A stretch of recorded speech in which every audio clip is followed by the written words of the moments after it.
And they're off. Here we go.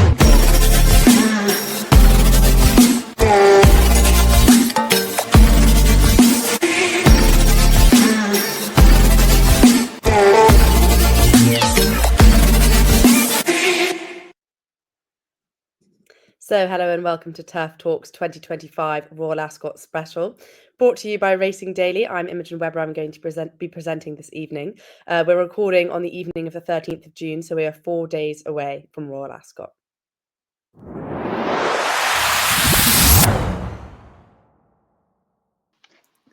So I'm joined this evening by John Arnold, Toby Darby and David Lloyd. We're going to start by asking John, could you tell me a bit about your favourite races of the meeting, or is there any special memories in particular at Royal Ascot for you? I think my favourite race of the meeting, funnily enough, is the Coventry Stakes. I don't know why, but it's always been my favourite race because it brings a lot of new horses in, and it's probably one of the most open races you find of the full week. Some good memories for me is probably to do with the weather as well. I was there one year when it was so hot, people were buying umbrellas to shield themselves from the heat, and probably as well, which we'll mention later on, is memories of seeing some of the best racehorses, that have been at Ascot in recent times. And I think watching Yates win its last Gold Cup was one of the best memories I have. But it's a long week and there's a lot of races, but actually I think it just it brings a lot of new horses to the attention of people. So yeah, I always look forward to Royal Ascot, and no matter what the weather is. Yeah, and hopefully we should have some good weather this year because it's been very sunny. And Toby, if we go to you, could you tell me a bit about a favourite race for you and maybe what you're most looking forward to about this year's Royal Ascot? Yeah, so my favourite race has definitely been the Gold Cup. I've been going for the last 5 or 6 years, which for the most part was Stradivarius winning. So it's my favourite race, always has been. And there was one year when Dettori won the first 4 on the card, and all the bookies and everyone was running scared. I was there that day, and when his 5th horse kicked into the lead, went a length clear, and everyone was thinking it was going to happen again, but sadly he got reeled in, and it wasn't to be. But it was a great experience, and I'll be looking forward to the Ascot Gold Cup again this year. It's a shame Kyprios isn't there, which I know we'll touch on later, but yeah, a great meeting all the way through. And David, a favourite race for you and any special memories in particular? Yeah, hello there. I guess my favourite race of the entire meeting is the St James's Palace Stakes for the 3-year-old colts over the round mile. And probably with regards to my favourite memories, probably seen the best racehorse of all time in Frankel obliterise the field in the Queen Anne. Not so long ago, in fact, he was obviously the best racehorse we've ever seen in the UK, and it was a pleasure to see him that day at Ascot.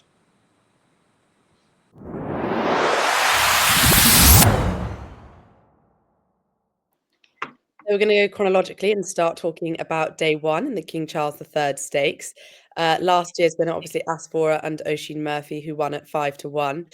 Toby, we're going to start with you this time. Could you tell me a bit about your selection and why you've gone for them? Yeah, so firstly, I think Asphora has a great chance of going in again. I'm almost surprised that she's not shorter. There was a good winner last year. And to be honest, our sprinters haven't really been the best since. Believing being favourite, ran okay in the race last year, but I could struggle to see her winning, if I'm honest. I've gone for one at a bigger price, Westacre, who's been performing really well down in Maidan over the winter. Didn't run up to form in his last race, was tailed off. The draw went against him, and I'm willing to forgive that. He ran his form ties in with Symbol of Honour, who has franked the form this season, and I think is going to be a good horse for this year going to the July Cup. He's 20-1 with his 3-year-old allowance, and hopefully a better draw. Obviously, we don't know that yet, but I think this race will set up perfectly for him. Quick ground, strong pace to aim at, and a stiff finish. I think 20-1 just completely underestimates his chance in the race, and he'll do for me. Cool. And David, do you agree, or are you going a different way? I'm going actually with the favourite in this race, Believing, as a matter of fact. I think she ran in the race last year, and she was the only horse in that particular race that came out from the back of the field to make a lot of yardage towards the end of the race. Trainer George Bowie has set her out for this race, and it's a huge bonus, I think, to have jockey Ryan Moore, who I think is jocked up on her at the moment for the first day. Like I said, she ran this race last year, finished fourth. She was only lost by 1.5 lengths on the day, and like I said, was the only horse that came out from the rear of the field to make a lot of ground towards the end. If she's ridden more prominently and has a good draw this year, I can definitely see her having enough in the tank to fight off the rest of the opponents. She goes in any ground as well. She has won her first Group 1 in her career at the beginning of the year, and I think she's the horse in form, to be honest. I couldn't have anyone at a bigger price, so I'm going to be sticking with a solid option, which is Believing, the Antipost favourite. Great. And John, what about you? Let's hear your pick. Well, I do agree a lot with like what Toby said about Asphora. Listening to Oisin Murphy the other day, and he said he looked at the other horses in the field, and he was quite confident the horse will perform again. But a horse I'm going to back at a bigger price is called Balmoral Lady. I saw Balmoral Lady win at Haydock recently, and it's not a bad form line. It's had 5 wins out of this 12. And I think it's quite a decent runner at the price. I think it's about 25 to 1, maybe even 33 to 1 at the moment. So to go for something which isn't Asphora, I would go each way with Balmoral Lady.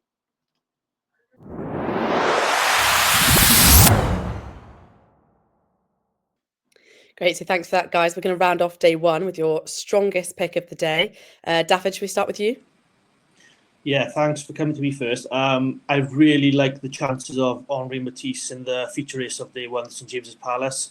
I do feel Field of Gold and Ruling Court make it such an incredible renewal this year, obviously with the 3 Guineas winners from 3 different countries.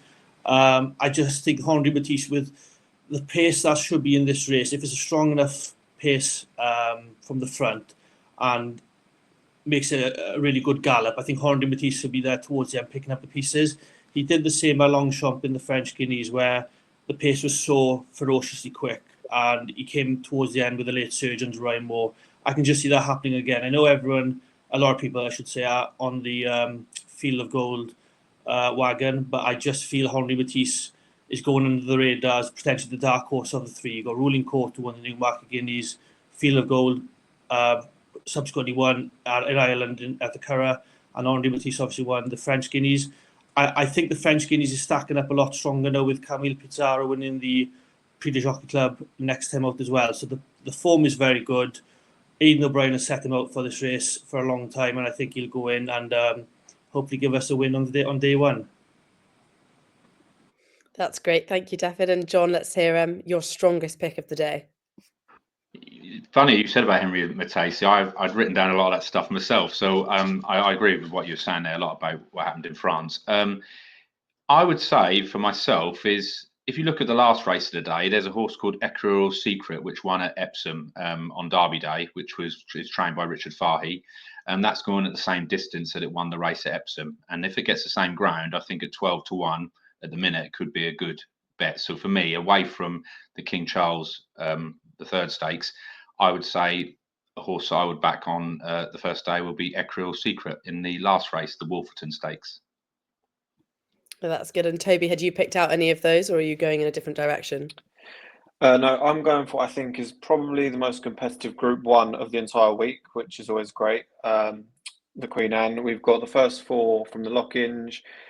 Add into that Lake Forest, who spent the winter down in Australia, and Carl Spackler, the American, en route to Australia. I think it's going to be a great race, but I'm firmly in the camp of Rosalien. He was only finished 3rd in the Lockinge, but that's the best of those that hadn't had a run already. It was fairly clear that his main race was going to be today, as was most of these, admittedly. He won on this card last year, and I just think everything points to a big run. I think he's probably the best miler we have in Great Britain, and there's no reason why he shouldn't perform. Everything's in his favour, as it will be for a lot of them. I think it'll be a great race, but I think he's the best of the bunch. So, yeah, Rosalien for me. That's great. And that's day 1.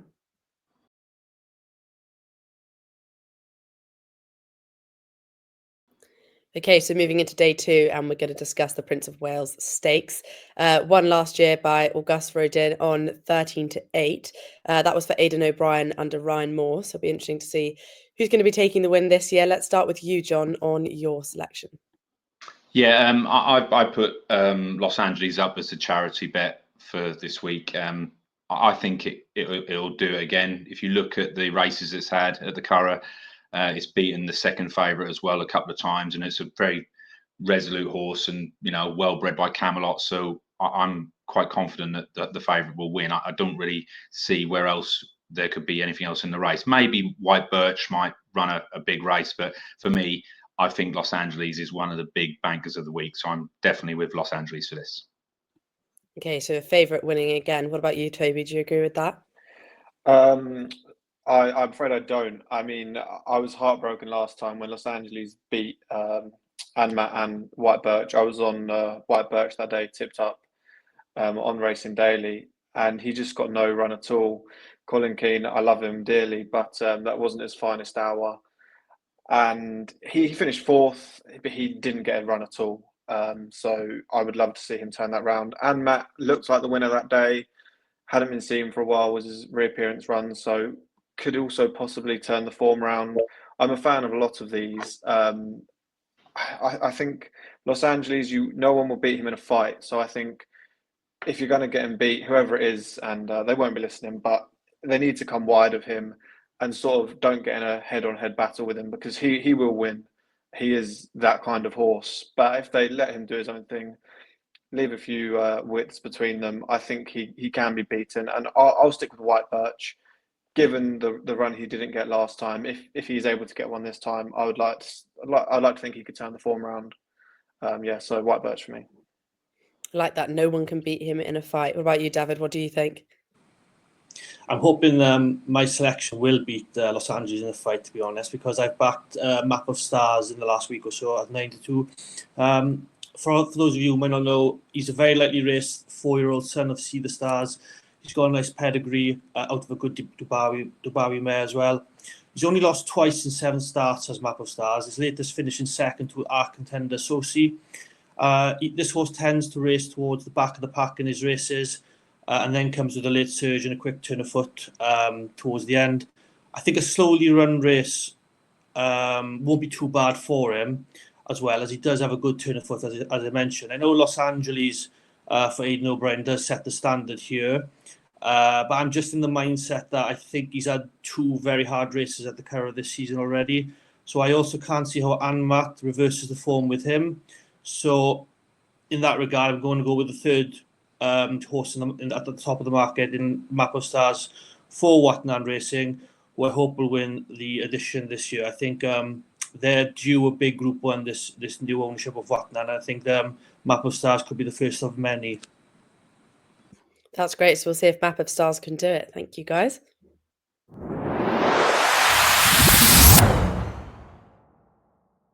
Okay, so let's go for our best bets of the day for day 2. Toby, should we start with you? Sure, yeah. I'm going to go to the Fillies and Mares Group 2 Duke of Cambridge Stakes. I'm very keen on Cinderella's Dream. As you might have been able to tell already, I like my racing down in Maidan, and she was spectacular down there over the winter. If you haven't seen it, you have to watch Buick win without his irons. I mean, she was obscenely long odds on, but even so, it was a spectacular display. She beat a few of these last time over slightly further at Newmarket. She drops back in trip here, but as you know, there's a stiff finish at Ascot, and I don't think she'll have any problem. It'll be quick ground that she's used to, and I think the only horse that may be able to put up to it is Soprano, but even then, I still think Cinderella's Dream is going to have far too much. She's a great filly, and yeah, I can't see her beaten, really. She's one of my best bets of the week. Not the best, but she'll probably be quite short. I think the price she is now, I could see her going up odds on if people get behind it, once people look at the race, because it's not one of the main races people look at, not being a Group 1. Fast forward to the day of the race, she could be smashed up. That's great. So you've not gone for a Group 1. David, have you? No, unfortunately, I've got exactly the same horse Toby just put up in the Duke of Cambridge Stakes. I think Cinderella's Dream is the class act in this particular race.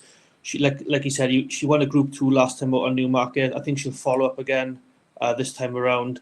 The case has been made. I'm completely in agreement with Toby for this particular horse. And I think William Buick and Charlie Apple will be celebrating a win on day 2. So short and sweet, I think Cinderella's Dream will be she's one of my particular bankers of the week, and I think she'll go in and win easily, comfortably on day 2. I like the confidence in that. John, are you feeling pretty confident for your pick?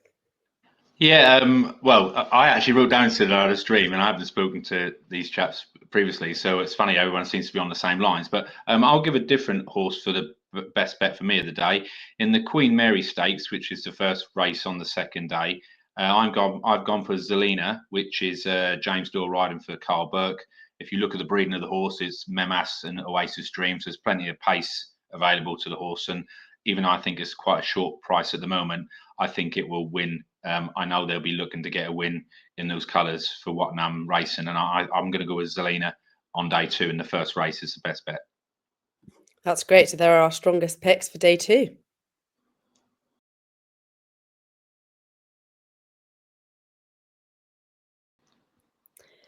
Okay, so obviously Kyprios being a bit of a superstar of the Ascot Gold Cup, there are a few others that we could consider to be as part of that Hall of Fame. So now we're going to look at Kyprios, Yates and Stradivarius up against each other. David, let's start with you. Who is your ultimate Gold Cup star? It's hard. The 3 absolute legends of flat racing, the 3 legends of Royal Ascot, and obviously 3 legends of the Ascot Gold Cup. Obviously, they've all won it numerous times. I guess with Kyprios and Stradivarius, they raced against each other a couple of years ago in the Goodwood Cup as well as the Ascot Gold Cup as well. Kyprios beat him on both occasions, I believe. So recency bias, I guess Stradivarius was coming to the end of his career, whereas Kyprios was just starting his brilliant year in 2022. So in that regard, I have a slight edge towards Kyprios over Stradivarius. So I think Stradivarius would be number 3.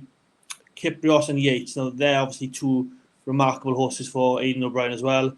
Yates wins 4 Gold Cups. Kyprios wins 2, but obviously Kyprios has had unfortunate injuries and setbacks along the way. I'm gonna side with Kyprios just on the basis that I don't really know who Yates was beating as such back in the day at Ascot, whereas we know Kyprios has beaten the likes of Stradivarius, he's beaten the likes of Truchan, Coltrane of late, and they're all very, very good horses. I'm gonna side with Kyprios as number 1, Yates number 2, and unfortunately, I dare say that Stradivarius is number 3. But it's a tough one. It's hard to compare generations. That's just my opinion. Okay, so Daffod's gone for Kyprios as number 1. John, what are we hearing from you? What's your top horse of the Gold Cup? Well, I suppose it comes down to your own experiences, with following the horse and watching the horse. For me, I remember when Yates was the favourite for the Derby, and I had money on him for the Derby, and he didn't turn up. So I thought, hopefully the horse would go on to do other things, and it did, and it won the Coronation Cup, and then it went and won them 4 back-to-back Ascot Gold Cups, and won the St Ledger in Ireland and the Goodwood Cups as well. And remember, Yates had different jockeys too. They had Murtagh, Fallon, and Mick Cannan rode Yates in them races across them 4 races.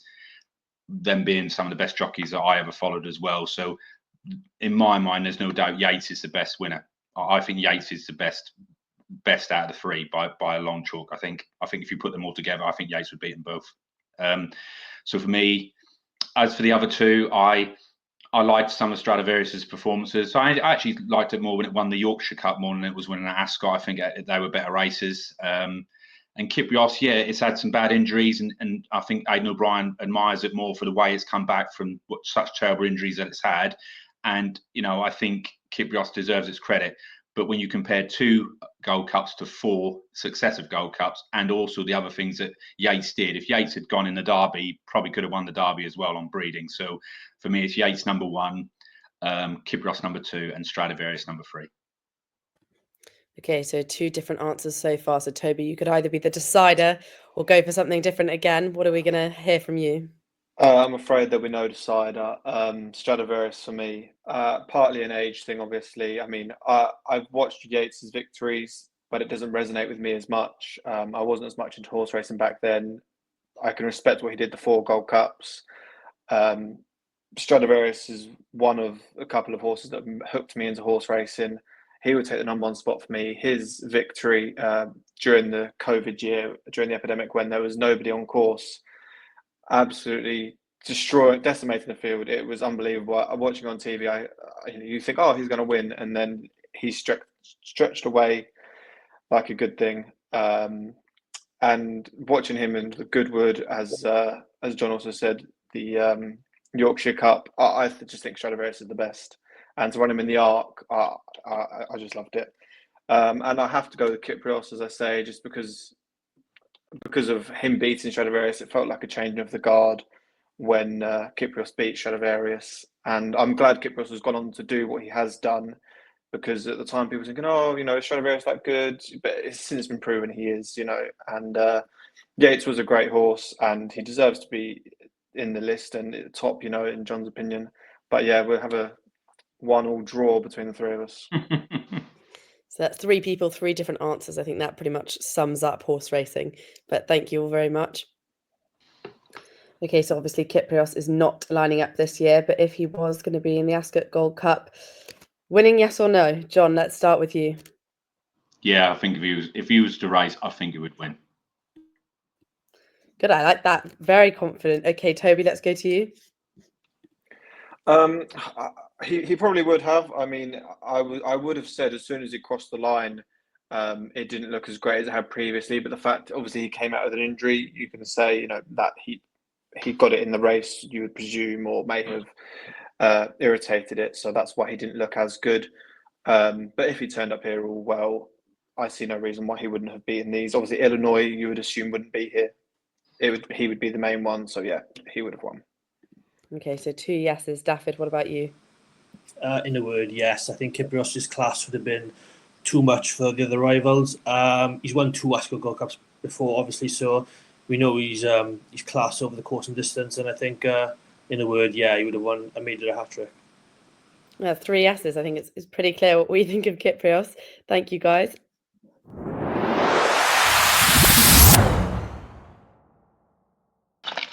Okay, so obviously last year was a Ryan Moore, Aidan O'Brien win with Kyprios, but let's talk about this year. David, should we start with you? Let's hear your selections. Mine's a bit of a boring selection. I am going with Illinois, the favourite. I just think Aidan O'Brien has had this horse in mind now, especially since, as we just spoken about, Kyprios has been retired. Illinois is a winner at the meeting last year. He won the Queen's Vase in good style for Ryan Moore. Last year, like I said, Ryan Moore would definitely ride Illinois in this race this time around, I think. I don't see any issue with him staying the trip. And that's the question mark with Illinois, is will he stay the 2.5 miles around Ascot? I don't see him having any issue with him.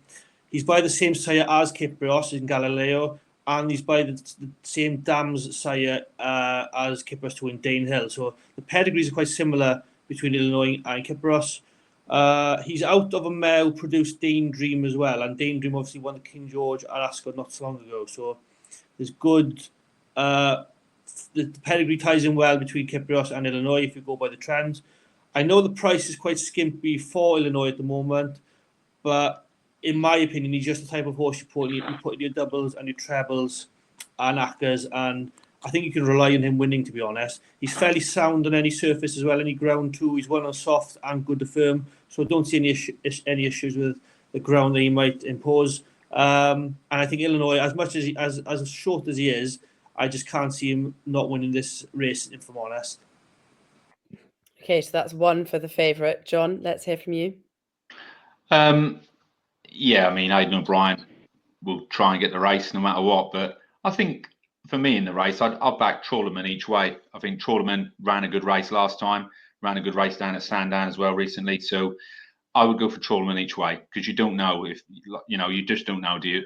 Illinois might not stay. It might not have the 2 in the straight. So I'm going to go with Trawlerman each way. And Toby, what's your pick? I'm going to have a wild shout in this race. My recommendation would be, if you're going to have an each way bet, have it before the confirmation stage, because you want them 3 places, because I assume Young Bruegel is only in here in the event that anything happens to Illinois. Trushan, even if he is declared, won't run because there's no rain forecast, and so he will just, in years gone by, he's been an annoying Rule 4. He's not short enough to be a Rule 4, but if there's only 8 declared and he doesn't run, then you're left with 2 places, and there's 3 on offer. So, go with that. Dubai Future for me, once again, going with the sort of Maidan trend that I quite like. He was a great winner of the Dubai Gold Cup, and he has got a bit of stamina to prove over this extra half a mile.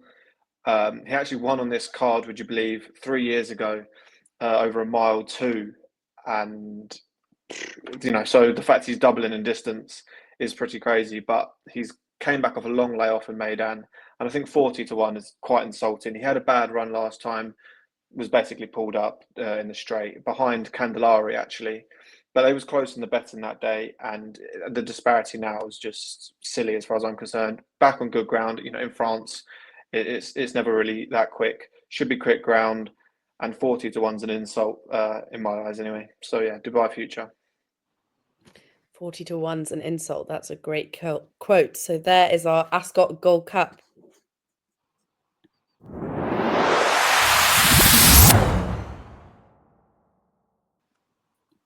Okay, so let's go for our best bets of day 3. Toby, let's start with you. Yeah, I had a look at the rest of the card, and it's kind of difficult. The other races on this day, some 2-year-old races, some races you're not entirely sure who's going to turn up. I usually like the Ribblesdale for John and Theda Gosden, but I'm not sure. So I had to stick with my Gold Cup pick, Dubai Future. I think, 3 places at 40-1. You're getting a good price even if he finishes in the frame. So that would do for me. Yeah, Dubai Future. Okay, so that's your pick, Daffyd. Let's hear yours. I'm going for a wild swing on day 3. I do think he's a good bet at the prices, but I'm going in a 2-year-old race in the Norfolk Stakes. I've selected Wise Approach for Charlie Appleby and Godolphin. Now, Godolphin have got a good few 2-year-olds to go to war with at Ascot this year.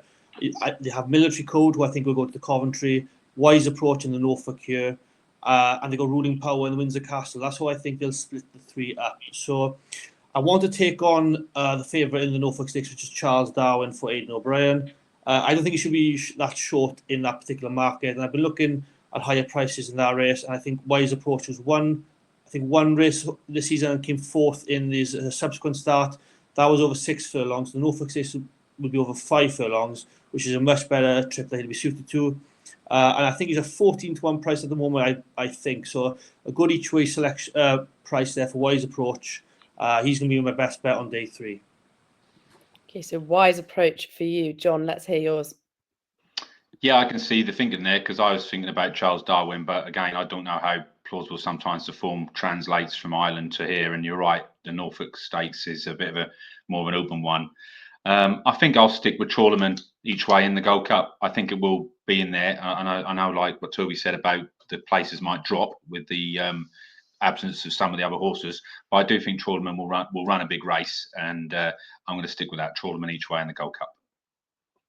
Okay, so there are our 3 strongest picks for day 3.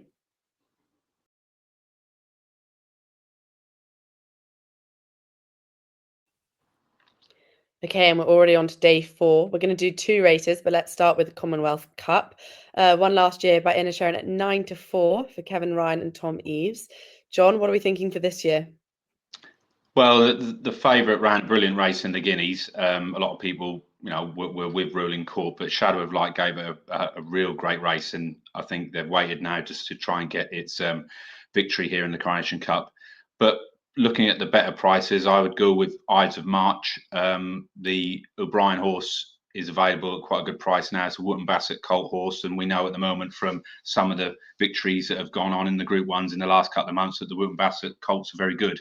So for me in the race, I'm going to go each way on Ides of March. I think it will run a bigger race than people think, and I think on the breeding it should go quite well. So I'm going to go with Ides of March.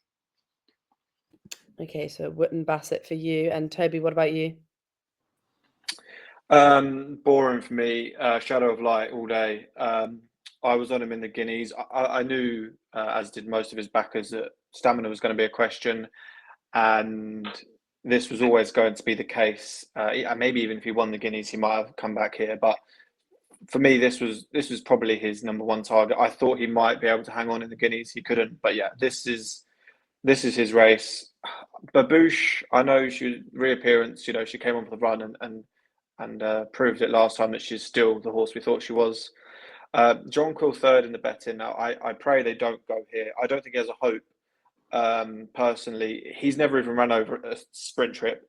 So why they think they're going to drop him back here, maybe. I think he'd have a reasonable chance in the St James's Palace. Maybe not quite beating the top few in the market, but I think he would finish further up the field in St James's Palace than he would here. I'm all over Shadow of Light. Shadow of Light. Okay, and David, what about you? My selection is going to be Babouche in the Commonwealth Cup this year. As was mentioned earlier, she's had the 2 runs already this season, winning a Group 3 in the process. I'd say she's got the fitness edge just over Shadow of Light, albeit with him finishing third in the Guineas. That was a good run from him. But as Babouche has had 2 runs already this season, winning once and obviously fading away in Cork at the beginning of the year. Colin Keane should ride her, and that's a good omen because he's now just been announced as Juddmont's leading jockey. The faster the ground, I think the better it will be for the filly. She'll also get the weight allowance in the race too, and I probably would think that's going to take its toll towards the end of the race. The only issue I think with my selection is going to be the stable form. I mean, Joe Lyons has got no wins from 20 starts currently, so that needs to change. And I think hopefully Babouche will get that form turned around. I just think the turnaround in performance from her first start this year in Cork to the Group 3 3 weeks later in Naas has been a good improvement.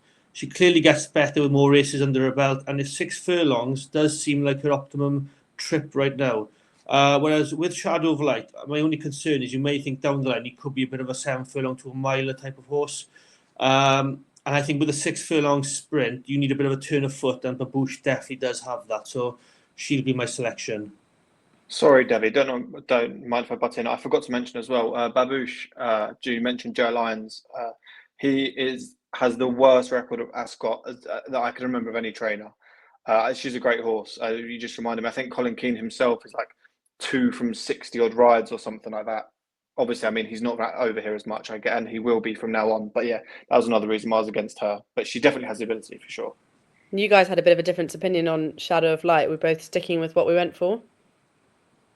I'm sticking with Babouche. Yeah, I think Toby makes a great valid point with regards to Joe Lyons' form and Ascot form.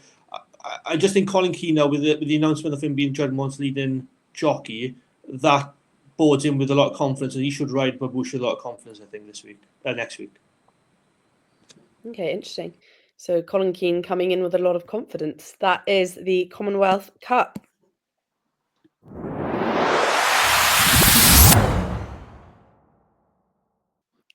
Okay, on to our second race of day 4, the Coronation Stakes. Obviously won last year by Porta Fortuna, who is at 7-2 under Tom Marcon. So let's have a look this year. David, let's start with you. My selection is going to be January each way. You can't really see her on that graphic. She's 25-1 at the moment. I backed it each way. Now, I think Aidan O'Brien has stated recently that this is her intended target following her 8th place finish in the Irish 1,000 Guineas last month. She seems, according to Aidan O'Brien, to have come forward a lot since her first race of the campaign. Clearly, it would have been Lake Victoria as the first Ballydoyle choice, the first string for Ballydoyle, had she been on track for this race. But with her now out, I can see Ryan Moore opting to pick this particular filly. The form from her 2-year-old season is rock solid as well. She finished second twice at Doncaster and Newmarket to the 1,000 Guineas winner at Newmarket in Desert Flower. That's pretty good form. I think she's a cracking each way price at 25-1 in the market right now. The better the ground on the day, the more she'll like, I think. She's a brilliant miler. She's by a brilliant miler, I should say, in Kingman. And her dam's best trip was probably a mile as well. So the pedigree does suggest she'll cope with this mile particularly well. She ticks a lot of boxes in a race that I'm happy to go against the favourite in Zaragana. I couldn't really pick her whatsoever, in my honest opinion. So as an each-way alternative, I've gone with a lot of short price favourites tonight, but I'm going to go with January each-way at 25-1 as my selection here. Great to have some slightly longer odds for us. John, what about yours? Yeah, I think that's a good show, that, definitely. The horse I really liked in the race, I don't think it's going to run. Falak Yak, the second favourite there, Falak Yak, saw that horse win the Pretty Polly Stakes at Newmarket really, really well. and then it didn't go to Epsom, and then I've been told now it might not go to Ascot as well. So I'm quite disappointed. So I really like that horse, but I think the favourite is a worthy favourite. I think that they'll bring it over from France, and I think it will run a pretty big race. So if you said to me, who do you think will win it? I think I would go with the favourite. It's a short price, but I think that Zaragana will win the race without Lake Victoria being there. I think it will run well. But I don't disagree with Dafford what he was saying about January. I think that's a very good shout. That 25 to 1 each way, and I'm sure that will come in that price if Moore picks it. That's great. And Toby? Yeah, I echo both of what the other two guys mentioned. And I was looking at Odds Checker an hour or so ago, and there was a sea of blue for January. So whether 25 to 1 is even still there now, I'm not entirely sure. She's been well backed and could well be the choice of more. Zaragana is an awkward customer, so I couldn't really have her. As you say, Felakea probably likely not to come here, although it would have a good chance if she did. Same goes for Desert Flower. 16 to 1 tells you she's not going to be here. But one at a huge price. If I were to tell you she finished fourth last time out in a 6-runner race. The first hasn't run yet. The second's won. The third's won. Obviously, she hasn't run yet. The fifth hasn't run yet. And the sixth has also won a listed race. And that is Cathedral. She was behind Great Generation in the Chartwell Stakes, Group 3. Jabara has won since. Spiritual, if you remember last weekend, an impressive winner. Cathedral went off 11 to 10 in that race. She didn't perform to her best of her ability, but it was the first round of the season, so I can forgive that, especially fillies are very temperamental at times. I think 66 to 1 is across the board pretty much what price she is. I don't know if she's going to turn up, but at 66 to 1, I'll take the risk. I'm not sure how many will actually turn up, if I'm honest. Yeah, I don't know, but 3 places, 66 to 1. I think if she does turn up, she definitely won't be 66 to 1 on the day, especially when people realise the form has been franked as much as it has. Zaragana could well go and win, but I'll let her win at the price. Cathedral. So 66 to 1, I think that's our longest pick of the day. So definitely one to keep an eye on. Thank you, Toby.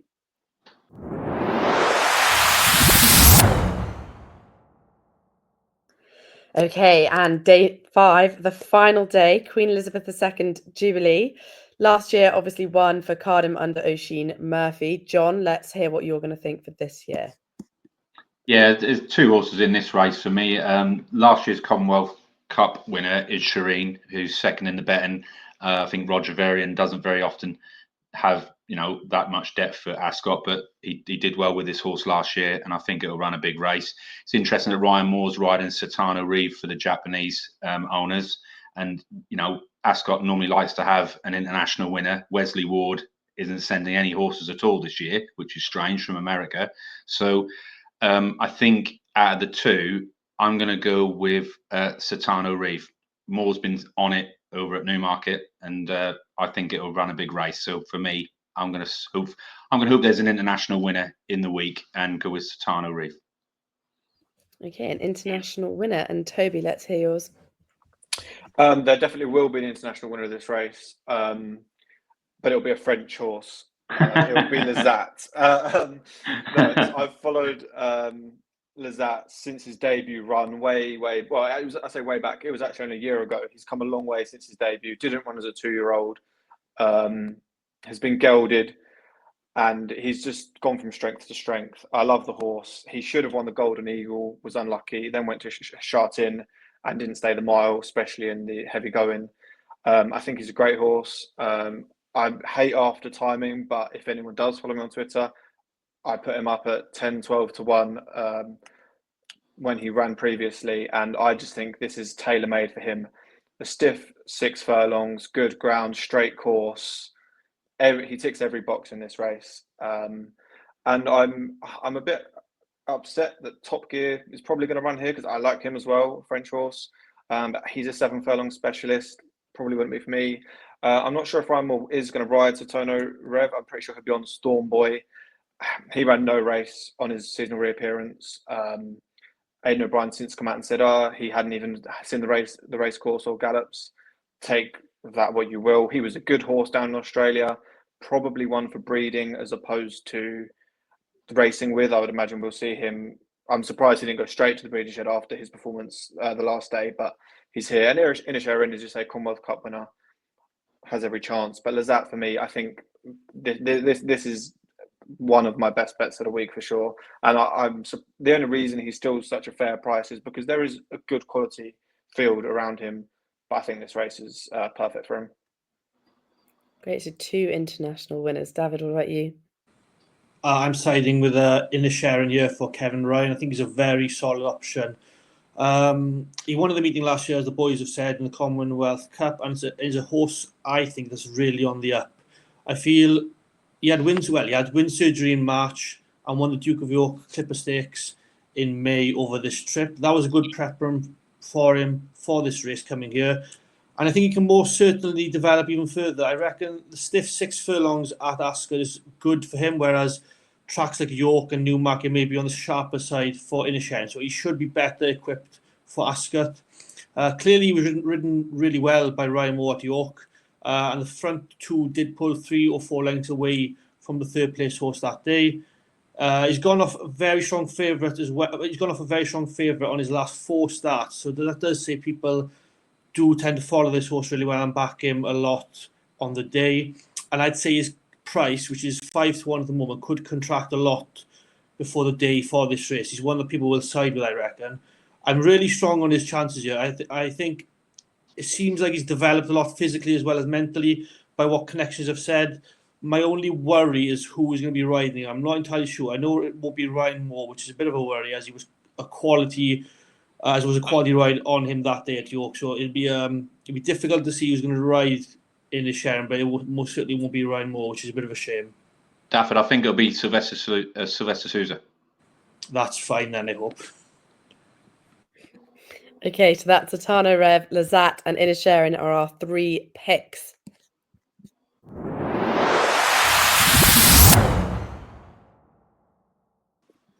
Okay, and now our best picks for the final day of Royal Ascot. David, let's start with you. Let's hope it ends with a bang. I'm going to go with More Thunder in the Wokingham Stakes. He's currently 6-1 for this particular race. He's off a mark of 98. And I think he's still a bit of leeway in that particular mark for him. He's changed trainers, I should say, from Sir Michael Stout to William Haggis, and has since won both his races under the new trainer partnership. I think he's like I said, well handicapped horse. He's entered for this, and I think for the Buckingham Palace Stakes as well, I believe. So we've got to wait and see where he's going to be declared in. But I hope he'll be here. I think a 6-1 is a worthy candidate. So More Thunder in the Wokingham Stakes for me. That's great. I've actually put Ram Ram up for finally beating More Thunder, so we can go head to head on that one. Toby, let's hear yours. Well, first I'd say I'm in your camp with that one. I nearly put up a Ram myself. The string of seconds finally came to an end, thank God. And yeah, I think he'll run a big race again. But I couldn't not pick Lazat, could I? After everything I just said about him, I couldn't really abandon him. Yeah, everything I need to say has already been said. Lazat for me. Brilliant. And John? Zaragana, Coronation Stakes. Short and sweet. I like it. That is our strongest picks for the final day of 2025 Royal Ascot.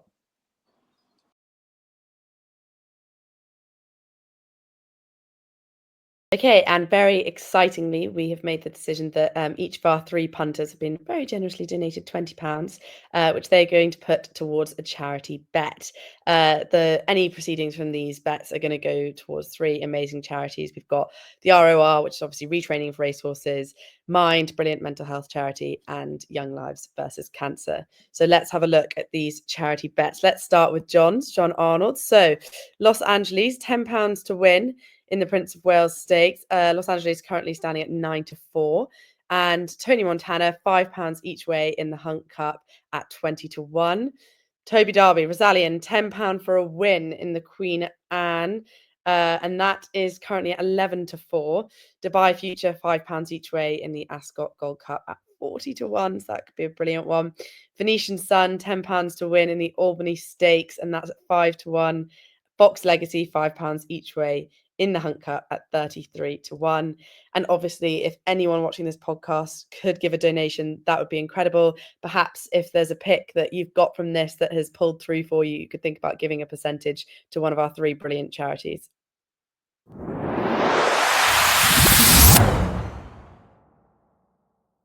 Okay, thank you so much for joining us for this 2025 Royal Ascot preview podcast. I want to say a really big thank you to our 3 panelists, John Arnold, Toby Darby and David Lloyd. I've been Imogen Webber doing your presenting today. I would just like to please ask you to have a look at our free Royal Ascot guide that you can download from the Racing Daily website. It's got lots of things, jockey and trainer stats, course guide, selections from other Racing Daily tipsters, race trends for all 35 races, so much more. Please go join our Racing Daily ITV7 mini league. We're giving away monthly prizes. And of course, please go have a look at all of our social media platforms, racingdaily_com, providing content all the way across Ascot week, across the meeting. And if you could give us all your best bets, that would be brilliant for Royal Ascot. And finally, if you could have a look at donating to one of our 3 brilliant charities that we've selected for our charity bets, that would be amazing. Thank you so much. And they're off. Here we go.